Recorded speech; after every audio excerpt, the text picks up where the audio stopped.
नमस्कार, KTV news में आपका स्वागत है। मैं हूं स्तुति और आइए एक नजर डालते हैं शहर की प्रमुख सुर्खियों पर। बंगाल तस्करी को ले जाए जा रहे गोवंश से भरे ट्रक को लंका पुलिस ने पकड़ा।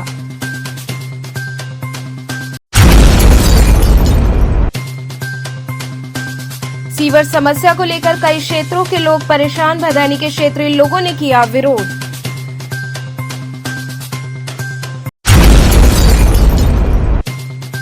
मीरघाट पर एक युवक ने गंगा में लगाई छलांग, पुलिस ने ई रिक्शे से भेजा अस्पताल। और भगवान शिव और माता पार्वती के गौना उत्सव पर इस वर्ष खासतौर से मथुरा और अयोध्या से आए हर्बल गुलाल की होगी वर्षा। और अब खबरें विस्तार से। बंगाल तस्करी को ले जाए जा रहे गोवंश से भरे ट्रक को लंका पुलिस ने पकड़ लिया। 9 मृत और 12 जीवित गोवंश मिले। लंका पुलिस ने तस्कर के लिए बंगाल ले जाए जा रहे गोवंशों से भरे एक ट्रक को डाफी टोल टैक्स के पास पकड़ा है। पुलिस को देखते ही ड्राइवर और परिचालक मौके से फरार हो गए। सूचना पर मौके पर पहुंचे प्रभारी निरीक्षक लंका शिवकांत मिश्र ने जब ट्रक खुलवाया तो 21 गोवंश बरामद हुए हैं।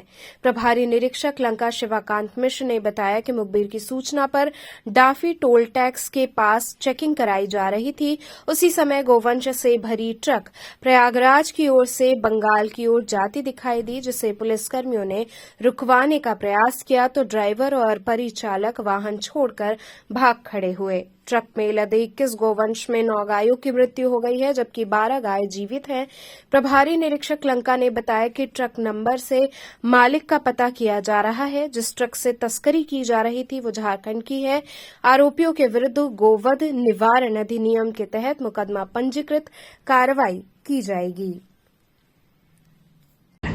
ये पुलिस कार्रवाई अपना चेकिंग अभियान चला रहे थे। किसी तरह मुखबिरी से पता चला कि ये सब हमारे यहाँ से किसी तरह क्रॉस हो रहे थे गाय के लोग के, और इनको फुल टोल टैक्स देखते हुए रोकने की कोशिश की तो ड्राइवर ने अपना रोक के भाग गया। और कौन जानवर है इसमें? इसमें गाय हैं और सांड है, जो इसमें हम लोग हिंदू धर्म में अपने गाय माता को पूजा करते हैं।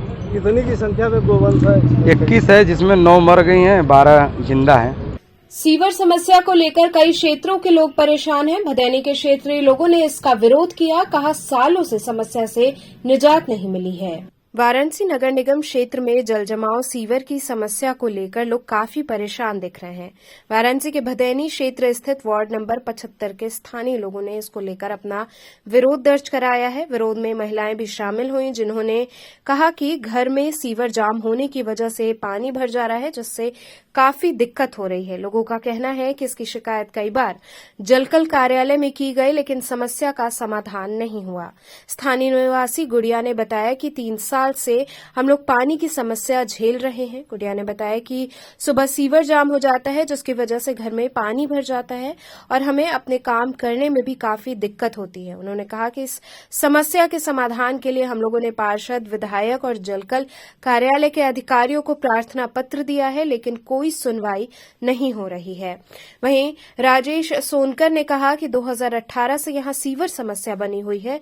उन्होंने कहा कि हमने इस समस्या के समाधान के लिए बहुत बार प्रार्थना पत्र दिया, हमें लिखित आश्वासन भी मिला, लेकिन अभी तक समस्या का समाधान नहीं हो सका है। उन्होंने कहा कि बीच में सफाई कर्मी सीवर की सफाई करने आते हैं, लेकिन कुछ महीने बाद समस्या जस की तस बन जाती है।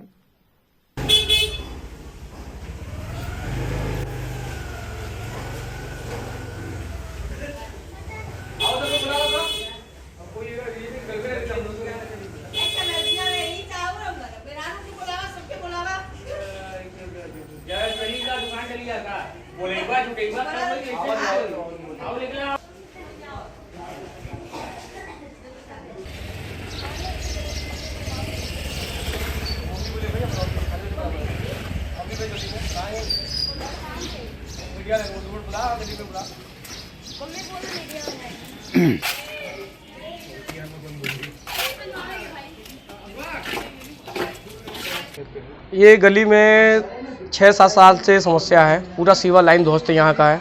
हर घर में पानी पहुंच जा रहा है सीवर का, हर नल में पानी सीवर का आ रहा है। इसकी शिकायत आपने किससे इससे किया मैंने, एक्सीएन से किया, एसडीओ से किया, जितने भी उच्च लेवल के अधिकारी हैं सबसे मैंने कंप्लेन किया हूँ, कंप्लेन दिया हूँ।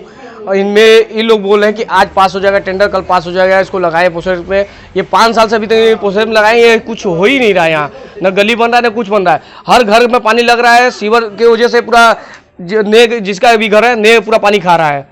और गिर जाएगा इसका जिम्मेदार कौन होगा? ना पुलिस प्रशासन न कुछ। जो कंप्लेन आप लोग देते थे, सफाई कर्मी आते हैं? सफाई कर्मी आते हैं, सफाई करके चले जाते हैं। उसमें फिर आते हैं 1 दिन में 2 दिन में फिर भर जाता है। पीने का पानी भी गंदा आ रहा है, तो उसके लिए क्या आश्वासन मिला? कुछ नहीं है, जब सीवर साफ होगा तो आश्वासन मिलेगा, सीवर साफ होगा तो पानी साफ आएगा, नहीं सीवर साफ होगा फिर गंदा पानी आएगा। यहाँ के सभासद को मिले थे? सभासद से मैं चालू है तो उसे नहीं मिला था। क्या कहना चाहेंगे शासन प्रशासन को? शासन प्रशासन से कहना चाहते हैं कि काम जल्द से जल्द करें, इससे समस्या हो रहा है। हर घर में पानी लग रहा है, हर जिसका भी घर है सबका वो क्या नाम है, पूरा नए में पानी लग रहा है, सबका घर गिर जाएगा। यहाँ पे कम से कम 3-4 साल से सीवर का समस्या है, जो कि कभी 2 दिन पे 3 दिन पे आते हैं, पानी साफ करते हैं, लेकिन फिर वही चीज़ हो जाता है, फिर भर जाती है। इसका कोई मतलब निवारण नहीं निकाला जा रहा है। क्या कि पाइप खराब है, इसको मतलब कि इसको मतलब ठीक से उसको सफाई नहीं किया जा रहा है यहाँ पे। और यहाँ पे हाँ 2 दिन पे भर जा रहा है, साफ कर रहे हैं फिर भर जा रहा है। यहाँ पे ये पार्षद से, यहाँ के सभासद से, पार्षद से बोला गया है, चल्लू यादव यहाँ के हैं। हाँ पानी यहाँ पे पानी इतना गंदा आ रहा है, मलहोल का पाइप और ये पाइप दोनों लीक हो गया, दोनों एक में मिल गया। नल में जो है सीवर की पानी आ रही है, हम लोग को पीना पड़ रहा है। पूरा भदैनी वाले इस समय पूरा त्रस्त है पानी से, सीवर से, हर एक चीज़ से त्रस्त है। ये वार्ड नंबर 75 है। यहाँ के जो सभासद हैं वो चल्लू यादव हैं और राजेश यादव सभासद है, सौरभ श्रीवास्तव यहाँ के विधायक हैं। समस्या ये है कि यहाँ पे सरकार इससे मतलब क्या पूरा नाला भर के एकदम पूरी गली रद्द कर दिया गया है। पूरा सीवर यहाँ से लेके पूरा उधर तक का पूरा भरा हुआ है, आदमी रोड पे चल नहीं पा रहा है। आज पूरे 10 दिन से हम लोग एकदम परेशान हैं। अच्छा, इसकी शिकायत आपने कहा? हमने बहुत जगह, हमने यहाँ की क्या नाम है सभासद से भी बात किया, लेकिन सभासद तो 2 बार आए, फिर इसके बाद कोई सुनवाई नहीं की है। क्या नाम है सभासद का? चल्लू यादव नाम है यहाँ के सभासद। वार्ड नंबर ये 10 है, 75। सीर गोवर्धनपुर तक सीवर जाम होने से लोग परेशान हैं। राम सिंह से बात करने पर उन्होंने बताया कि मैंने भी मेयर अशोक तिवारी से बात की थी, पर सीवर की निकासी कहीं नहीं है, जिस कारण ये अभी तक नहीं बन पा रहा है।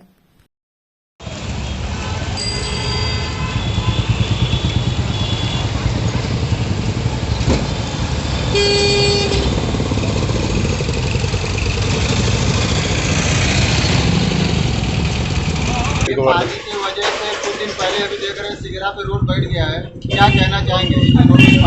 देखिए, ये पहली बार नगर निगम में हमारे क्षेत्र में आया है और जैसे कि आप लोग भी सभी लोग अच्छी तरह जान रहे हैं, सीवर की सबसे बड़ी समस्या मैं इसको मान रहा हूँ। एक दिन में ये देखिए काम होने वाला नहीं है और हम लिख के दे चुके हैं और जलकल विभाग से लेके मेयर साहब को भी दिए हैं और जल्द से जल्द ही इसकी सफाई और नया बनने की वो चीज़ है। जब से नगर निगम में आया तब से ही समस्या आ रही है।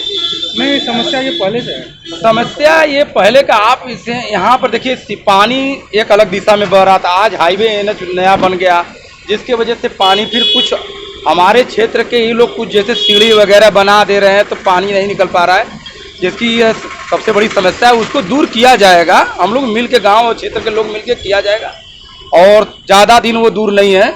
जैसे कि आप देख सकते हैं इस समय ट्रामा सेंटर से चलेंगे, मंदिर तक आएंगे, यहाँ तक आएंगे, एनएच बन गया जो कि आने जाने में मुश्किल है। तो कोई चीज़ में थोड़ा समय लगता है, पहली बार है, पर ये मैं वादा कर रहा हूँ कि ये समस्या जल्द से जल्द दूर करूँगा। जल कल के अधिकारी क्या लगता है आपको, बात सुनते हैं कि नहीं? देखिए, अभी तो पता चला था कि जल कल के हमारे कौशल शर्मा जी कमिश्नर और नगर आयुक्त साहब गए थे और बाहर से आए हैं। थोड़ा सा हम लोग जो से बाहर के टेक्नोलॉजियों को थोड़ा सा उपयोग कर रहे हैं कि कैसे इसको करके आगे किया जाए, क्योंकि सबसे बड़ी समस्या है कि इसको गंदा पानी को गंगा जी में न जाने की वजह से सबसे बड़ी यह समस्या हो रहा है।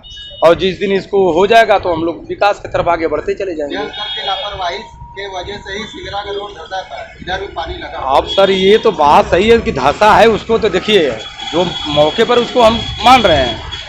अब जल कल से हुआ है कि कैसे हुआ है कि वजन से हुआ क्या हुआ, उसकी तो यही इंजीनियर सभी लोग ने बताएंगे। कहाँ के रहने वाले हैं? यहीं डाफी के निवासी हैं। क्या समस्या बनी हुई है? समस्या ये है कि कम से कम साल 1.5-2 साल से रोड पर पानी बह रहा है और यहाँ डाफी से लेकर के सीर गेट तक की पूरी नाली ध्वस्त पड़ी है।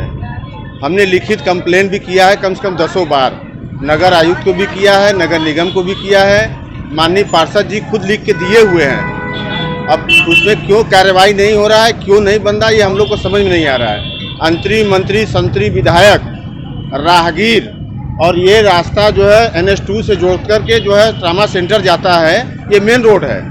इस पे आए दिन पानी गिरता रहता है। अब जाएगा कहाँ? जब नाली जाम है तो रोड पे ही पानी गिरेगा। इसमें बच्चे स्कूल जाते हैं, उनका भी बिस्तरा जो है जो बस्ता जो है गिर जाते हैं बच्चे। राहगीरों को परेशानी होती है, दुकानदार को सबसे ज़्यादा परेशानी है। इसलिए परेशानी ग्राहक पानी देख करके, गंदगी देख करके रुकता नहीं है। और हम लोग बहुत बेचैन हैं कि सभासद महोदय जी से कई बार हम लोग शिकायत किए हैं, ये लिखित भी दिए हुए हैं, हम लोग को दिखाए भी कि हमने जो मेयर साहब हैं उनको भी लिखित दिया हुआ है। ये हमको व्हाट्सएप भी किए, पूरे ग्रुप में व्हाट्सएप किए कि मेयर साहब को ये लिखित दिया, लेकिन आज तक उस पर कोई कार्रवाई नहीं हुआ। ये दुखद समाचार है। क्या लगता है कहाँ से लापरवाही हो रही है? लापरवाही शासन प्रशासन और लोगों का है। यही विधायक है, यही सांसद है, उसके बावजूद भी कार्य नहीं हो रहा है। माननीय मोदी जी का क्षेत्र है। क्या कहना चाहेंगे शासन प्रशासन से? हम ये कहना चाहते हैं कि अगर इसको जल्द से जल्द हफ्ता 10 दिन 15 दिन में काम अगर नहीं लगाते हैं तो हम लोग धरना करने के लिए बाध्य होंगे। संतमत अनुयायी आश्रम मठ गढ़वा घाट के सामने गंगा किनारे पक्का घाट निर्माण प्रक्रिया के तहत भूमि पूजन हुआ। संतों के पावन स्थल काशी के दक्षिणी छोर में स्थित संतमत अनुयायी आश्रम मठ गढ़वा घाट के ठीक सामने गंगा किनारे पक्का घाट निर्माण प्रक्रिया के अंतर्गत स्थानीय विधायक डॉ सुनील पटेल एवं आश्रम के सचिव बाबा प्रकाश ध्यानानंद ने विधिवत भूमि पूजन कार्यक्रम संपन्न कराया। बता दें कि मठ गढ़वा घाट आश्रम के सामने पक्के घाट निर्माण की प्रक्रिया लंबे समय से चल रही थी। प्रदेश के मुख्यमंत्री भी इस घाट के लिए संस्तुति दिए थे। उसी क्रम में विधायक रोहनिया के सक्रिय प्रयास से आज घाट निर्माण के लिए पहली किश्त 3 करोड़ 16 लाख रुपए अवमुक्त होने पर भूमि पूजन का कार्य संपन्न हुआ। जल्द ही घाट निर्माण का कार्य प्रारंभ हो जाएगा। भूमि पूजन कार्यक्रम के बाद उपस्थित समुदाय को संबोधित करते हुए विधायक डॉ सुनील पटेल ने इस घाट को नमो घाट की तरह सुंदर एवं अत्याधुनिक सुविधा युक्त बनाने के लिए संकल्प को दोहराया। कार्यक्रम की अध्यक्षता कर रहे प्रबंधक सचिव बाबा प्रकाश ध्यानानंद ने इस बहुप्रतीक्षित योजना के क्रियान्वयन के लिए शासन प्रशासन एवं कार्यदायी संस्था के प्रति साधुवाद प्रकट किया और कहा कि इस घाट के बन जाने से हजारों गांववासियों सहित संतों के लिए गंगा आचमन सुगम हो जाएगा। मीरघाट पर एक युवक ने गंगा में छलांग लगा दी, पुलिस ने ई-रिक्शा से अस्पताल भिजवाया। गुरुवार को मीरघाट पर एक युवक ने गंगा में छलांग लगा दी। मीरघाट स्थित गंगा घाट पर पिंडदान करा रहे पुरोहित विकास कुमार पांडे का कहना था कि घाट पर सुबह से किनारे सीढ़ियों पर बैठकर युवक शराब पी रहा था और पीते पीते अचानक गंगा में छलांग लगा दिया। गंगा में स्नान करने वाले लोगों ने डूबते देखकर शोर मचाना शुरू किया तो घाट किनारे नाविक सुनील मांझी ने डूबते हुए युवक को बाहर निकालने के बाद दशा समेत पुलिस को घटना की सूचना दी। दशा समेत पुलिस चौकी पर तैनात देवेंद्र प्रताप सिंह, दिनेश कुमार पुलिस मौके पर पहुंची तो युवक की सांस चल रही थी। देवेंद्र प्रताप सिंह ने बिना देर किए 108 एम्बुलेंस को फोन कर युवक को चित्तरंजन पार्क पुलिस सहायता केंद्र पर ले गए। काफी देर तक इंतजार करने के बाद भी एम्बुलेंस के नहीं आने पर दोबारा फोन करने पर एम्बुलेंस चालक ने बताया कि वो खाली नहीं है। देवेंद्र प्रताप सिंह ने फिर 102 नंबर वाले एम्बुलेंस को फोन कर आने को कहा तो एम्बुलेंस चालक ने बताया कि वो टिंगरा मोड़ पर है। स्वास्थ्य विभाग की लचर व्यवस्था देख नाराज सिपाही देवेंद्र प्रताप सिंह ने गुदौलिया से टोटो बुलाकर युवक को मंडलीय अस्पताल कबीरचौरा उपचार के लिए भेजा। युवक की पुलिस द्वारा तलाशी लेने पर कोई भी सामान नहीं मिला जिससे युवक की पहचान हो सके। ये घाट पे मैं पिंडदान कराता रहा यात्री का अपना। उसके वहाँ में ऊपर सीढ़ी है अलका होटल के नीचे वो अपना बैठ के ड्रिंक कर रहा था। ठीक है, ड्रिंक करते समय वो डायरेक्ट गंगा जी में कूद गया। उसको तुरंत बाहर इसको निकाला गया, मौके पर निकाला गया। ठीक है। मौके पे निकालने के बाद इसको पानी निकालने पेट पे मारा गया, पीछे पीट के भी पानी निकल गया है, इसको सांस चल रही है, ठीक है। और इसमें कोई दिक्कत नहीं इसके लिए। ये कहाँ के व्यक्ति है, कोई जानकारी नहीं, जानकारी तो नहीं है, लोकल है कि वो बाहर के, यहाँ का नहीं। अच्छा गुरुजी, किस घाट का मामला है? ये मीर घाट। मेरे घाट। हाँ तो आपने तुरंत इनको तत्काल बचाया? हाँ, इसको तत्काल बचाया गया, तुरंत इसको पेट के पानी निकाला गया उल्टा करके, वो पानी निकल गया, सांस इसकी चल रही है। मैं फ़ोन किया, मैं चौकी फ़ोन किया, तुरंत तत्काल पुलिस ने वाले अंकल ने आए, तुरंत उसको ले आए यहाँ पर। पुलिस तुरंत एक्शन में आ गई? हाँ, तुरंत एक्शन में आ गए। वाराणसी नगर निगम द्वारा एकल QR कोड का उद्घाटन किया गया। वाराणसी नगर निगम द्वारा नगर निगम में एकल QR कोड का उद्घाटन महापौर अशोक कुमार तिवारी, नगर आयुक्त अक्षत कुमार वर्मा ने किया, जिसमें वाराणसी नगर निगम के 100 वार्ड में मकान टैक्स, सीवर टैक्स एवं जलकल टैक्स घर बैठे ऑनलाइन के माध्यम से जमा किया जा सकता है। नगर निगम द्वारा 2,20,000 घरों में QR कोड के माध्यम से भवन स्वामी ऑनलाइन अपने भवन का गृह कर, जल कर एवं सीवर कर का भुगतान कर सकते हैं। इसके माध्यम से डोर टू डोर कूड़ा उठाने की भी निगरानी की जाएगी। नगर आयुक्त अशोक कुमार तिवारी ने बताया कि काशी नगर निगम उत्तर प्रदेश का पहला निगम बन गया है, जहां QR कोड से घरों का गृह कर, जल कर एवं सीवर कर भुगतान किया जाएगा, जिसका उद्घाटन किया गया है।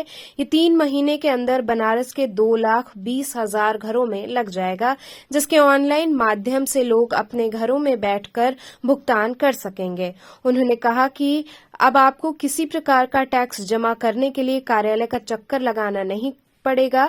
आपको एक QR कोड के माध्यम से पता चल जाएगा कि हाउस टैक्स एवं जल टैक्स कितना बकाया है। क्या है ये पूरा? आज काशी में हमें लगता है उत्तर प्रदेश का पहला नगर निगम है, जहां की सभी 2,20,000 घरों में QR कोड 3 महीने के अंदर लग जाएगा। घर बैठे माननीय प्रधानमंत्री जो सोच है कि घर बैठे आपको नगर निगम की जो भी टैक्सेज हैं कहीं आपको नगर निगम में न आना पड़े, आप अपने घर बैठे 31 प्रकार की सेवाएं आप ले सकते हैं, अपने टैक्स जमा कर सकते हैं।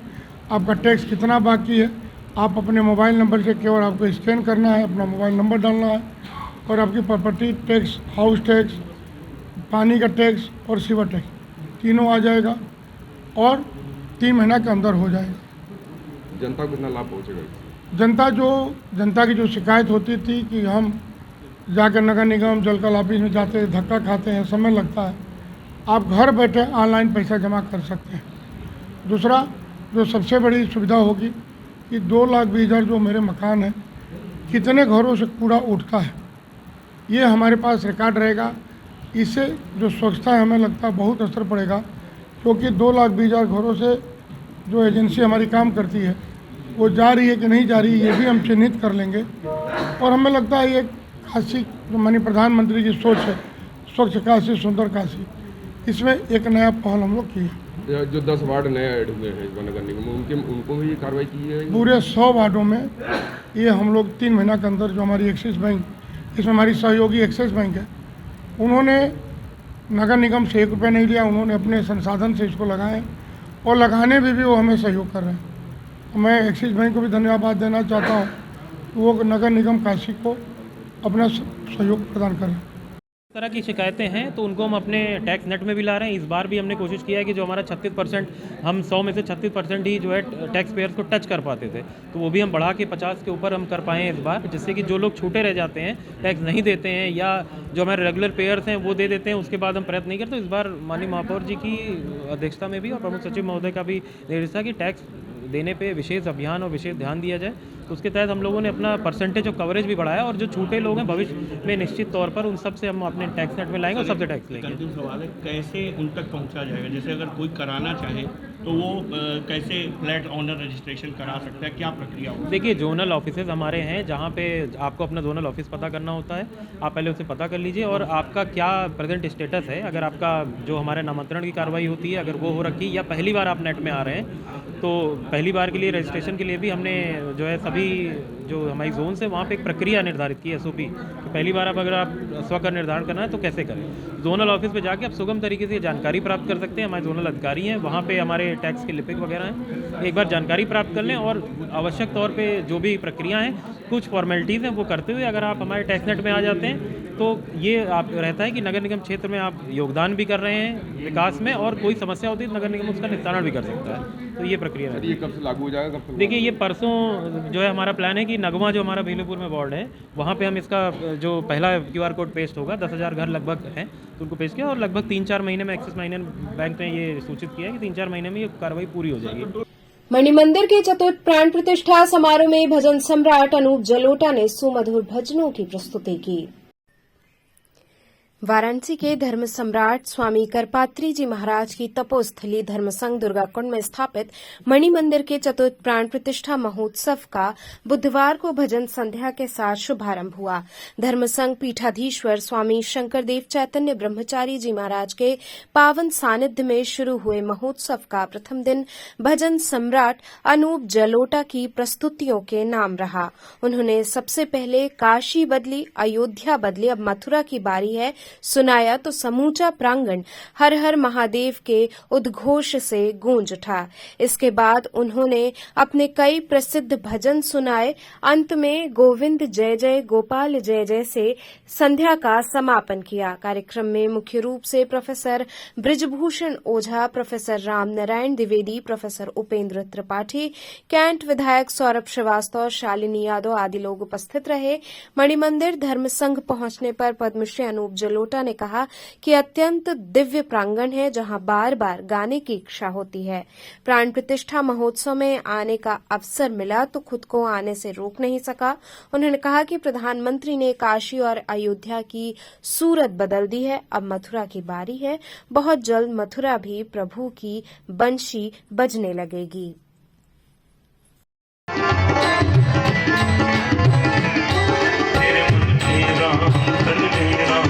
रोम रोम में राम रे, राम सुमिर ले ध्यान लगा ले, छोड़ जगत के काम रे, बोलो राम, बोलो राम, बोलो राम, बोलो राम, बोलो राम, बोलो राम, बोलो Ram, Ram,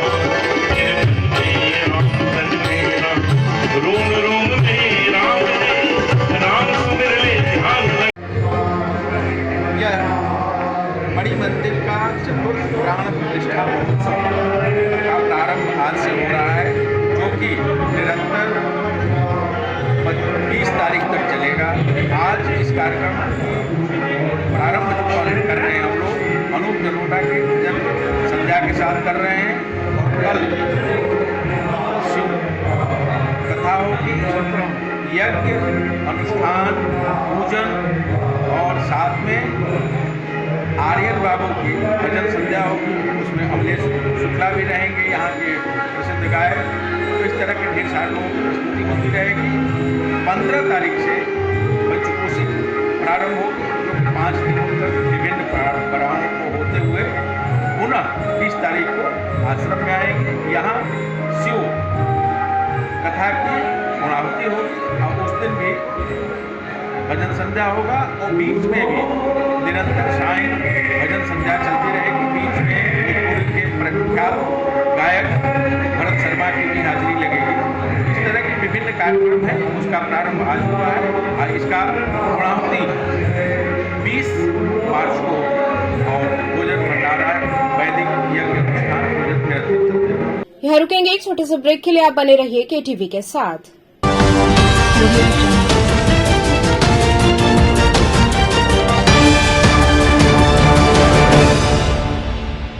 Care and Career Group of Schools believes in hard work, discipline and learning.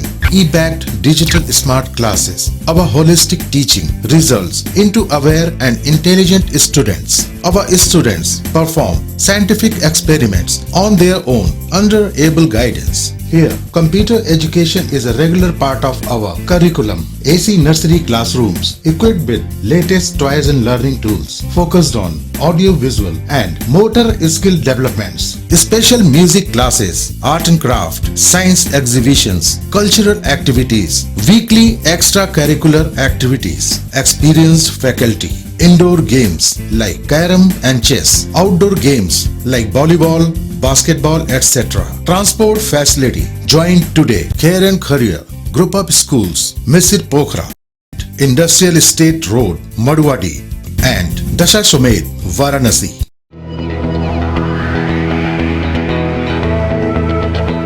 International Hindu school है। साइंस, मैथ एवं कंप्यूटर लैब, सुसज्जित लाइब्रेरी, वाहन की उत्तम व्यवस्था, विभिन्न खेलों की शिक्षा, बच्चों के शारीरिक एवं मानसिक विकास हेतु योगा का प्रशिक्षण सुविधा। इतना ही नहीं, आपके छोटे बच्चों के लिए एक ऐसी जगह जहां हम देते हैं शिक्षा के साथ साथ मौज मस्ती भरा वातावरण। International Hindu school, Nagwa, Lanka, Varanasi. पढ़ाई के दौरान स्वामी हरसिवानंद पब्लिक स्कूल छात्र छात्राओं हेतु वातानुकूलित छात्रावास की सुविधा, हर तिमाही युक्त खेल का मैदान, इंडोर गेम, आउटडोर गेम की सुविधा, जिम, योगा, ध्यान की विशेष कक्षा, एनसीसी, एबीसी सर्टिफिकेट तथा करियर काउंसलिंग की सुविधा, विज्ञान, कला तथा कॉमर्स के साथ वैकल्पिक विषयों की एक लंबी श्रृंखला, कम फीस में उत्कृष्टतम अध्ययन की व्यवस्था, शहर के सभी क्षेत्रों में बस की सुविधा, विज्ञान, कंप्यूटर तथा सभी आधुनिकतम प्रयोगशाला उपलब्ध, audio video classes. Swami Harsivanand public school and hostel, शिक्षण समूह, शाखाएं Garhwa Ghat, Ramna, Varanasi. Phone number 9554995413, Jagatganj, Varanasi. Phone number 7408457111, Vanpurwa, Ramna, Varanasi. Phone number 9554955412, railway station road, Churk, Sonbhadra. Phone number 7081109710, Marsara, Ghorawal, Sonbhadra. Phone number 954963199495 एवं स्वामी हरसिवानंद महाविद्यालय, चुर्क, सोनभद्र। Phone number 7081109711। बाल विद्यालय माध्यमिक स्कूल मां गंगा के तट पर स्थित एक उत्कृष्ट स्कूल, LKG से क्लास 12 तक, affiliated to CBSE new Delhi, state of the art computer lab, बच्चों के खेलने कूदने की उचित व्यवस्था, smart classes for better understanding, बच्चों को खेलने एवं कल्चरल एक्टिविटीज के लिए एक विशाल ग्राउंड एवं स्टेज, फिजिक्स का प्रैक्टिकल, उत्कृष्ट केमिस्ट्री लैब, संगीत की कक्षाएं, खेल कूद की व्यवस्था जैसे बास्केटबॉल इत्यादि, योग्य शिक्षकों एवं शिक्षिकाओं द्वारा पठन पाठन की व्यवस्था, उत्कृष्ट ट्रांसपोर्ट की उचित व्यवस्था। आज ही प्रवेश हेतु संपर्क करें। बाल विद्यालय माध्यमिक स्कूल, प्रहलाद घाट, वाराणसी। मोबाइल 8009181568 एवं डुमरी पड़ाव, वाराणसी। मोबाइल 8009181549। खबरों से जुड़े रहने के लिए हमारे चैनल KTV वाराणसी को सब्सक्राइब करें और लेटेस्ट अपडेट्स के लिए बेल आइकन को प्रेस करें।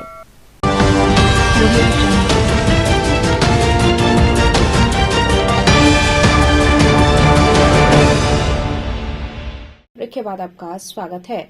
भगवान शिव और माता पार्वती के गौना उत्सव पर इस वर्ष खासतौर से मथुरा और अयोध्या से आए हर्बल गुलाल की वर्षा होगी। रंगभरी एकादशी पर 20 मार्च को टेढ़ी में स्थित महंत आवास से निकाली जाने वाली बाबा विश्वनाथ की पालकी यात्रा में इस बार अयोध्या और मथुरा के गुलाल की वर्षा होगी। अयोध्या से राम भक्त मंडली द्वारा तैयार विशेष अबीर गुलाल आएगा, वहीं मथुरा कारावास के बंदियों द्वारा तैयार हर्बल अबीर बाबा को अर्पित किया जाएगा। महंत परिवार के प्रतिनिधि पंडित वाचस्पति तिवारी ने बताया कि शिव पार्वती के गौना उत्सव को खास बनाने के लिए मथुरा जेल में बंद कैदी खास गुलाल तैयार करने में जुटे हैं।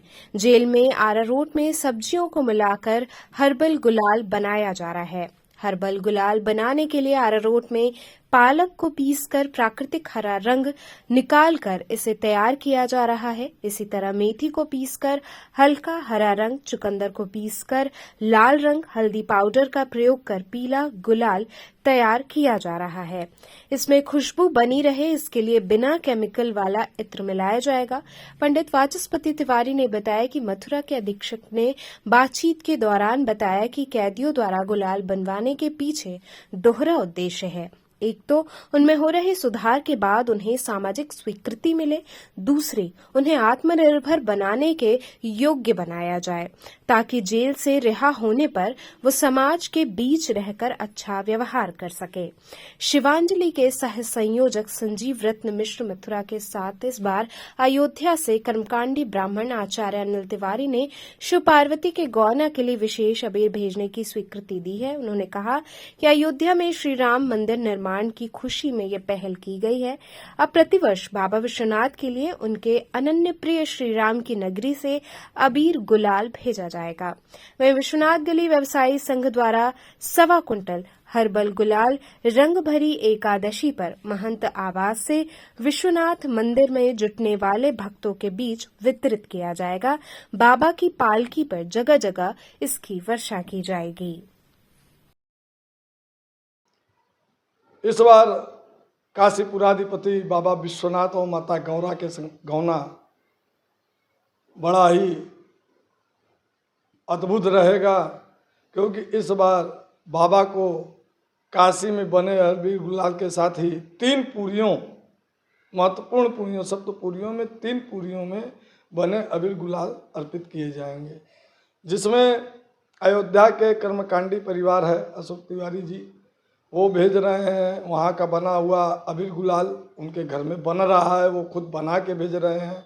इसी के साथ ही मथुरा के जेल अधीक्षक जी से बात हुई है, वहाँ कैदियों के द्वारा बनाया गया सब्जियों और फलों और आधा रोड से बना हर्बल गुलाल जो है भेजा जा रहा है। इस बार बाबा को 3 पूरियों में बने गुलाल से बाबा को अर्पित किया जाएगा और काशीवासी जो है हर्बल गुलाल का प्रयोग करेंगे। संपूर्णानंद संस्कृत विश्वविद्यालय में पत्रकारिता की नई चुनौतियां विषयक संगोष्ठी का समापन हुआ। संपूर्णानंद संस्कृत विश्वविद्यालय के सामाजिक विज्ञान विभाग एवं इंडियन एसोसिएशन ऑफ जर्नलिस्ट के संयुक्त तत्वावधान में विश्वविद्यालय के योग साधना केंद्र में पत्रकारिता की नई चुनौतियां विषय पर 2 दिवसीय संगोष्ठी का आयोजन किया गया। कार्यक्रम का शुभारंभ मुख्य अतिथि अध्यक्ष एवं आगंतुक अतिथियों द्वारा मां सरस्वती के चित्र पर माल्यार्पण एवं दीप प्रज्वलन कर किया गया। इसके बाद डॉक्टर विजेंद्र आर्य द्वारा मंगलाचरण प्रस्तुत किया गया। आईएजे के पदाधिकारियों ने आगंतुक अतिथियों को स्मृति चिन्ह, अंगवस्त्रम, माल्यार्पण कर स्वागत किया। गुरुवार को संगोष्ठी का समापन हुआ। समापन के मुख्य अतिथि आकाशवाणी वाराणसी के निदेशक राजेश गौतम ने पत्रकारिता के गुण को बताया, कल की और आज की पत्रकारिता पर अपने विचार रखे। इस मौके पर बड़ी संख्या में पहुंचे छात्र छात्राओं ने भी अपने विचार प्रस्तुत किए। हर वर्ष हम 2 दिवसीय, 5 दिवसीय या 7 दिवसीय गोष्ठी और या सेमिनार का आयोजन करते हैं। इस बार 2 दिवसीय सेमिनार का आयोजन किया गया है। आज समापन का दिन है। क्या है इस सेमिनार, किस तरह का है, क्या इसका उद्देश्य?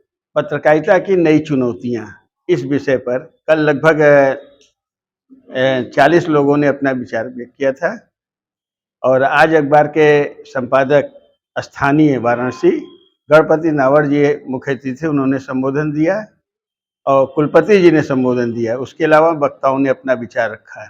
आज क्या है? आज समापन है। समापन के मुख्य अतिथि हमारे आकाशवाणी के निदेशक राजेश गौतम जी हैं और इसके अलावा रजिस्ट्रार और ऑफिस के। क्या संदेश देते हैं इसके माध्यम से? इसके माध्यम से संदेश यही देते कि आप पत्रकारिता करने आए तो पहले इसके गुण को जाने, गुण अवगुण दोनों को जाने और गुण को लागू करें और गुण को छोड़ दें। जो नए हमारे पत्रकार बंधु हैं वो भी इस विधा को सीखें और निष्पक्षता के रूप से लागू करें। तो इस बार भी नए लोग इसमें शामिल हुए? जी हाँ, इस बार अभी तक तो हमारे पास जो है वो लगभग कैसे 150 लोग आज और कल मिलाकर। हमारे देश की भौगोलिक स्थिति क्या है, हमारे देश की राजनीतिक दृष्टि क्या है, हमारे देश की सांस्कृतिक स्थिति क्या है, हमारे देश में भाषाई लोग कितने रहते हैं, हमारे देश में कितने पठार है, कितने मैदान है, कौन फसल है, कौन क्या है। सबसे पहले जो हमारे आने वाले पत्रकार हैं उनको मैं कहना चाहता हूँ, पहले अपने देश को समझिए, उसके पहले अपने आप को समझिए। अगर आप जर्नलिज्म में आ रहे हैं तो आपकी दृष्टि क्या है, किस नीयत से आ रहे हैं। आप बहुत तेज विद्यार्थी हैं, बहुत बढ़िया रिपोर्टिंग करते हैं, मैं भी विद्यार्थी रहा हूँ जर्नलिज्म का, ऐसा नहीं है, लेकिन से हमने MBA किया। तो सवाल ये है कि चुनौती तो तब हम फेस करेंगे जब हमारे यहाँ ताकत होगा, पहलवानी करके तड़े से निकले रहेंगे तब ना भाई। बताइए, यस नो। CAA लागू होने और रमजान के दृष्टिगत पुलिस ने सशस्त्र सीमा बल के साथ पैदल गश्त की। CAA लागू होने और रमजान के मद्देनजर वाराणसी में प्रशासन अलर्ट है। पुलिस ने सशस्त्र सीमा बल के साथ मिश्रित आबादी वाले इलाकों में रूट मार्च किया। इस दौरान सुरक्षा व्यवस्था देखी, साथ ही लोगों में सुरक्षा का आभास कराया गया। इस दौरान किसी भी प्रकार की संवेदनशील अथवा अवांछनीय गतिविधि होने पर तत्काल पुलिस को सूचित करने के लिए जागरूक किया गया। पुलिस व सुरक्षा बलों ने मिश्रित आबादी वाले इलाकों में गश्त की। जंगमबाड़ी, मदनपुरा, पांडे हवेली, तिलभांडेश्वर से होते हुए मुस्लिम बाहुल्य क्षेत्र होते हुए चौक से ज्ञानवापी, बास फाटक होते हुए गुदौलिया पहुंचे। सुरक्षा बलों ने लगभग 6 किलोमीटर पैदल गश्त किया। इस दौरान चौक थाना प्रभारी विमल मिश्रा, थाना दशाश्वमेध प्रभारी राकेश पाल, मदनपुरा चौकी प्रभारी गौरव पांडे आदि शामिल रहे।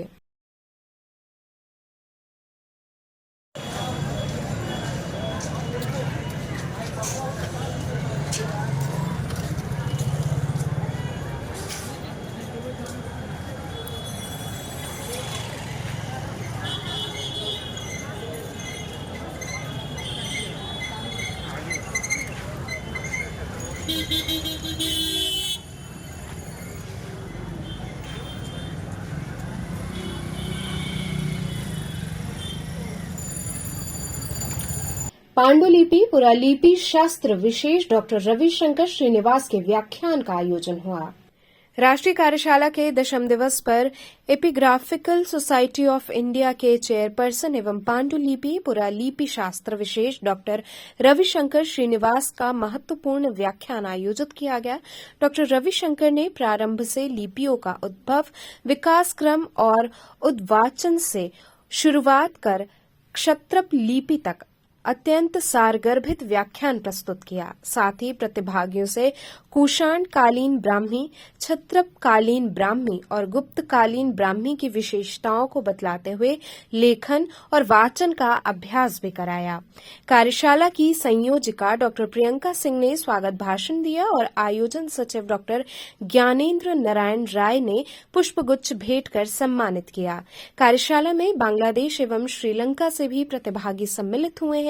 चेयरपर्सन के रूप में प्रोफेसर सीताराम दुबे, प्रोफेसर विजय शंकर शुक्ल, प्रोफेसर अर्निवान दश, निदेशक राष्ट्रीय पांडुलिपि मिशन नई दिल्ली, प्रोफेसर TS रविशंकर, पूर्व अभिलेख शास्त्री आदि के द्वारा प्रतिभागियों को प्रशिक्षण दिया गया। डॉक्टर प्रियंका सिंह, संयोजिका राष्ट्रीय कार्यशाला, चंदन कुमार आदि के द्वारा कार्यशाला की पूरी रूपरेखा बताई गई। भारतीय पुरातत्व सर्वेक्षण मैसूर, मैं इधर वाराणसी में आया हूँ। ये 18 दिन का वर्कशॉप चल रहा है, एडवांस्ड कोर्स पैलीग्राफी एंड मैन्युस्क्रिप्टोलॉजी। बहुत अच्छे ढंग से ये जो 18 दिन का प्रोग्राम बनाया है एंड जो भाग ले रहे हैं अलग अलग डिपार्टमेंट से है और अलग स्टेट्स भी इधर आए हैं, बहुत इंटरेस्टेड है।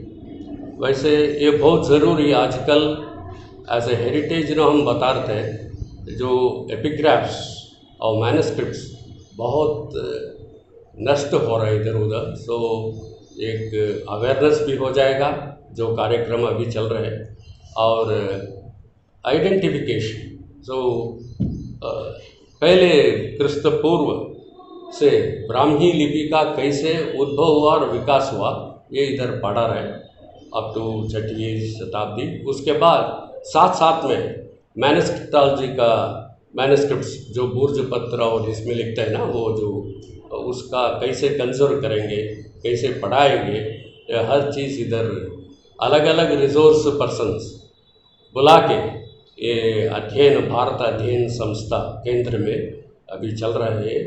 अभी ऑलमोस्ट अभी 8वां दिन 9 दिन का कार्यक्रम चल रहा है, आगे भी है। मेरे बहुत बहुत शुभकामनाएँ। ये जो फैकल्टीज मेंबर है, ज्ञानेंद्र जी हैं और मैडम और सब ये मिलके बहुत सुंदर से आयोजित कर रहे हैं। बहुत ज़रूरी है, ऐसे कार्यक्रम हर साल होना चाहिए।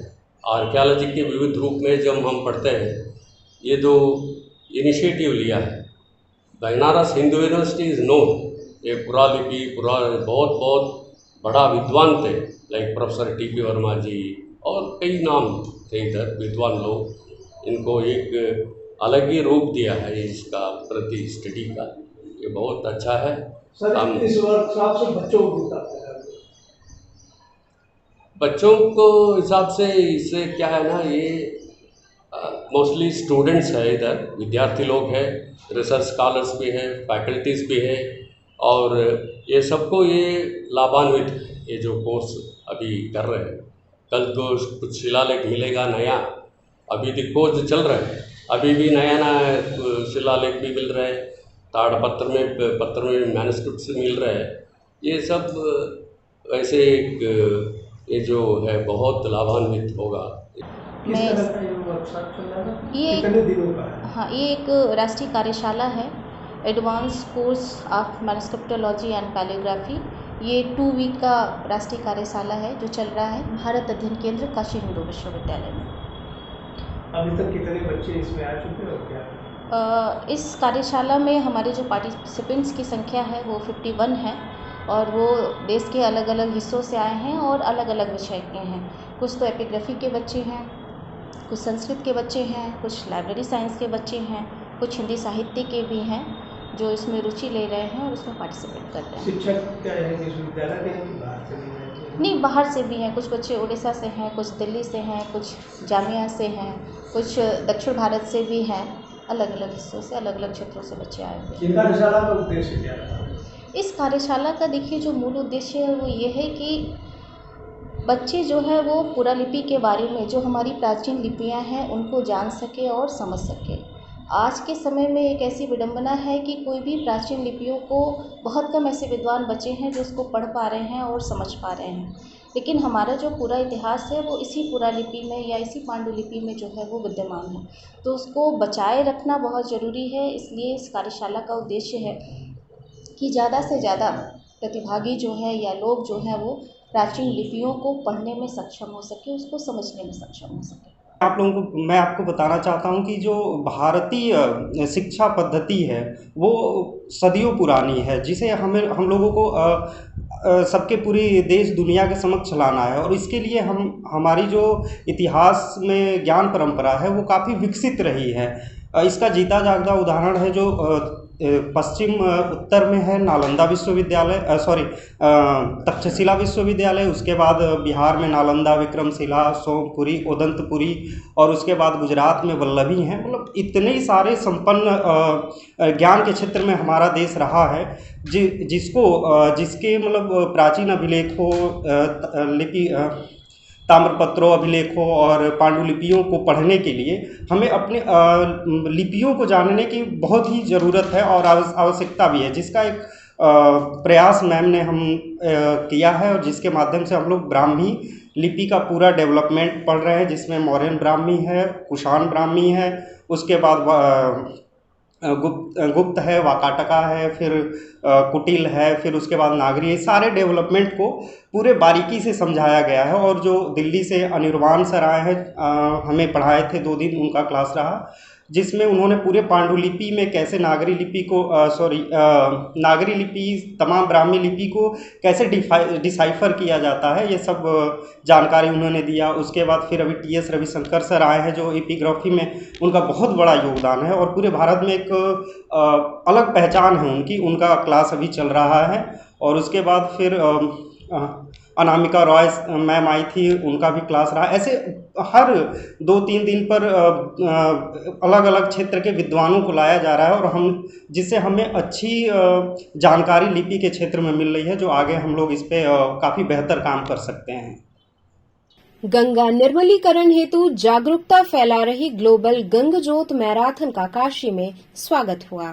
गंगोत्री से पटना तक गंगा निर्मलीकरण के लिए जागरूकता फैला रही ग्लोबल गंग ज्योत मैराथन का स्वागत काशी के पौराणिक दशाश्वमेध घाट पर गंगोत्री सेवा समिति की गंगा आरती के पूर्व नमामि गंगे और क्रीड़ा कला भारती द्वारा किया गया। सनातनी गंगा फाउंडेशन और IDPTS के तत्वावधान में आयोजित मैराथन की अगुवाई कैप्टन प्रवीण कुमार कर रहे हैं।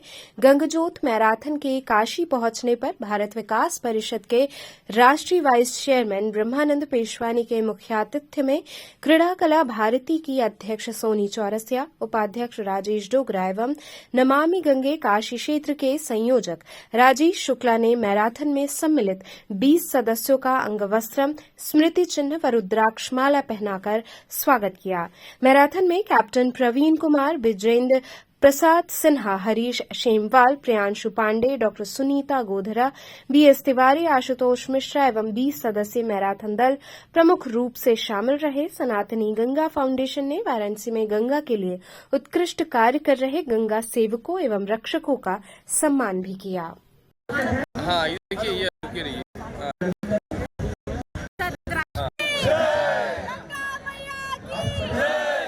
यहाँ पे आज कला क्रीड़ा भारती व नमामि गंगे की ओर से आयोजित किया गया है। जो गंगोत्री से गंग ज्योत चल के आए हुए हैं, वो लोग गंगोत्री से मैराथन करते हुए आ रहे हैं और हमारे काशी पहुँचे हुए हैं।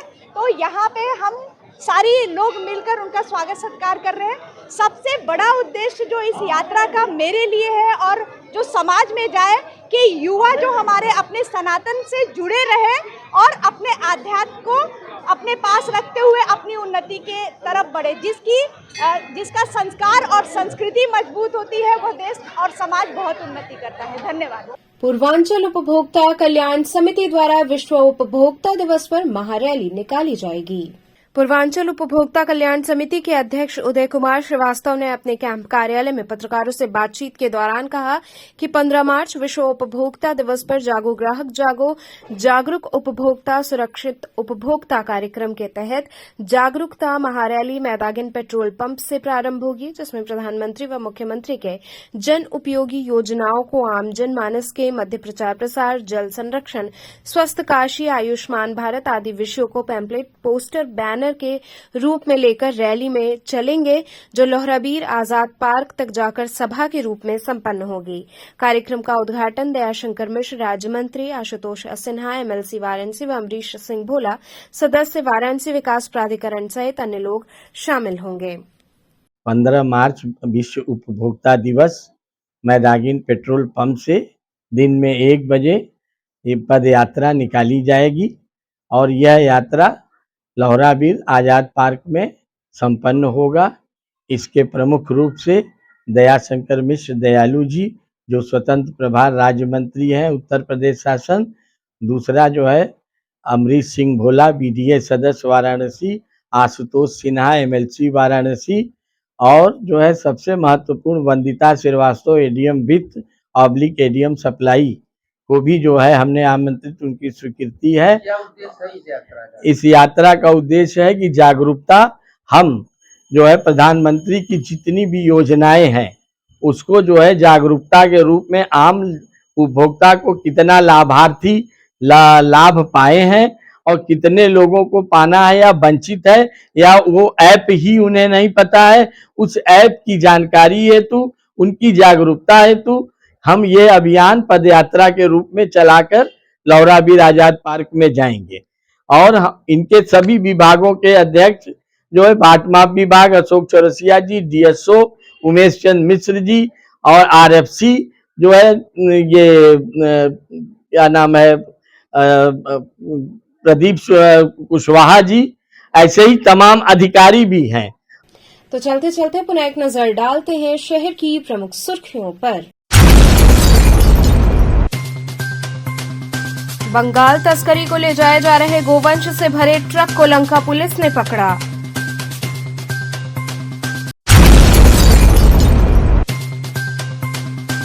सीवर समस्या को लेकर कई क्षेत्रों के लोग परेशान, भदैनी के क्षेत्रीय लोगों ने किया विरोध।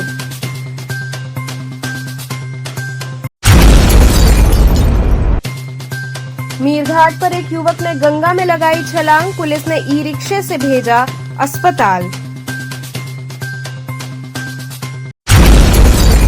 और भगवान शिव और माता पार्वती के गौना उत्सव पर इस वर्ष खास तौर से मथुरा और अयोध्या से आए हर्बल गुलाल की होगी वर्षा। तो ये थे आज के समाचार, कल फिर होगी मुलाकात, तब तक के लिए नमस्कार।